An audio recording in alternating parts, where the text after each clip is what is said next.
मासूम पौधे की आबियारी के लिए काम करें, तनदही से काम करें। लेकिन ये रियासती सरकार जिनकी गलत पॉलिसियों की वजह से, जिन्होंने मेहमार कौम की तजलील को जारी रखा है, इस वजह से पूरी रियासत के अंदर आज लॉकआउट है। बस उसी की एक कड़ी यहाँ ZDO ऑफिस भटियास के सामने है, जहाँ पूरा बलेस सब डिवीजन बलेस कहरा के तमाम असातिज़ा बैठे हुए हैं। बस इस बात के साथ है कि हमारा मसला हल हो जाए, हम स्कूलों में काम करें, वो हमारे साथ इंसाफ करें, हम उनके साथ इंसाफ करें। बाकी मुलाजमीन के साथ अगर इंसाफ हो रहा है तो कौम के मेहमारों के साथ ज्यादती क्यों हो रही है? चूंकि ये सवाल आप रियासती सरकार से कीजिए, यही हमारा रोना है। हम भी यही मानते हैं कि मेहमार कौम ही दूसरी सारी फैक्ट्री को वजूद करती है, सारे मुलाजमीन मेहमार कौम से, सारा समाज मेहमार कौम से। तो मेहमार कौम को परेशान कर रही है सरकार, जब से ये सरकार वजूद में आई है। हम एक बार फिर मुअद्दबाना गुजारिश करते हैं आपकी विसातत से कि आइए टेबल पर और इस मसले का हल कर दीजिए, वंस फॉर ऑल कर लीजिए। जब ऐसे सैलरी को आप डीलिंग करेंगे, हमारी सैलरी महाना स्टेट बजट से निकलेगी, 7th पे कमीशन इंप्लीमेंट होगा।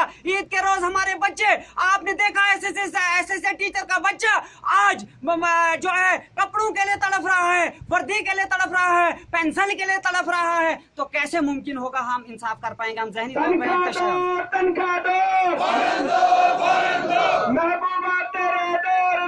टीचर भूखे मरते हैं, टीचर भूखे मरते हैं, हाय हाय करते हैं, टीचर भूखे मरते हैं, हाय हाय करते हैं, बच्चे भूखे मरते हैं, हाय हाय करते हैं। तालीम को बचाना है, पोल्यूशन को हटाना है, तालीम को बचाना है, पोल्यूशन को हटाना है। पहचान हमारी IIT, पहचान हमारी IIT, पहचान हमारी IIT। सब मिलकर बोलो IIT। तो टीचर मांगे, टीचर मांगे, बहने मांगे। जब भी कहीं प्रोग्राम होता है, CM PM कोई भी वजीर आता है तो वो कौम के मेहमानों का नाम लेता है। तो आज आप लोग उनको क्यों भूल गए? आखिर वजह क्या है?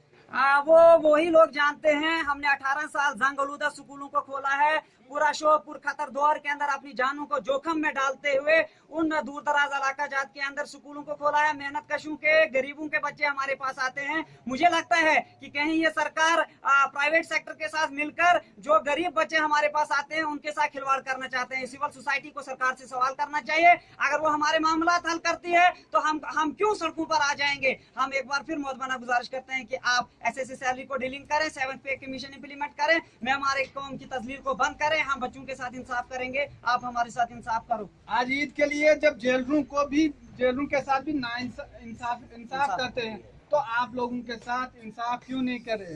ये जालिम सरकार है, जालिम रवैये पे अटकी हुई है, अपने हठधर्मी पे नहीं, अपनी हठधर्मी नहीं छोड़ रहे। इसलिए हमारे पास जमहूरी तर्ज अमल है, हम आएंगे, लॉकआउट करेंगे, सिट-इन प्रोग्राम होगा और ये जारी रहेगा। ईद नमाज हमारी लाल चौक में होगी और डिस्ट्रिक्ट हेडक्वार्टर पे 13 तारीख को प्रोटेस्ट होगा, लॉकआउट होगा और 14 भी स्कूल बंद होंगे। आप देख रहे होंगे मेरे यहाँ बैक साइड पे यहाँ RIT टीचर यहाँ प्रोटेस्ट कर रहे हैं, नाराबाजी कर रहे हैं। आप लोग देख रहे होंगे तनख्वाह देना दान नहीं, बड़े अरसे से ये प्रोटेस्ट कर रहे हैं। आज इनकी डिमांड पूरी क्यों नहीं? क्या वजह है?